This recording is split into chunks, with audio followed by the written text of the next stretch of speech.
Well, you've certainly had quite a glamorous life. That was before my husband moved me here to East Nowhere. Seriously, I don't know how you girls do it. Do what?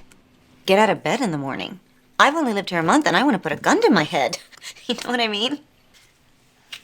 Not long ago, Gabby and Carlos had just moved to Wisteria Lane. At that time, Gabby had just said goodbye to her glamorous modeling career. She was resistant to suburban life. Carlos was often away on business. She felt lonely and frustrated. This time, Carlos tried to win her over with a pair of expensive high heels. He admitted he had to go on another business trip. This led to another argument between them. Can we please not argue in front of the handyman? He has a name. What's your name? Eli Scruggs. You hear that, Carlos?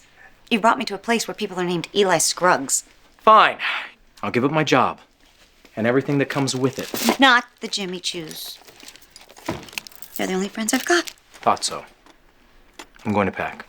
After Carlos left, Eli took the initiative to approach Gabby. He could see how lonely she was. He offered to help her connect with the neighbors by inviting her to host the housewives' weekly poker game. This would give her a chance to meet new people and make friends. Gabby was dismissive at first, but in the end, loneliness won over her pride. She reluctantly agreed. The next morning, the housewives showed up at Gabby's house as planned. Soon, they were all shocked by this new neighbor. So, is she in? She likes to make an entrance. What does that mean, an entrance?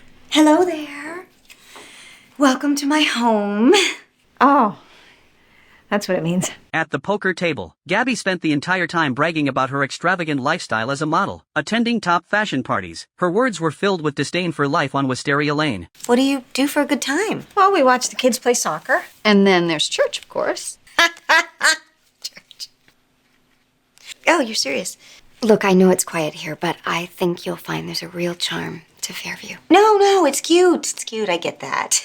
It's just, I was a top-tier fashion model, and I guess I'm just gonna have to get used to the fact that goodbye doing vodka shots with Kate Moss, and hello to sipping international coffee with you girls.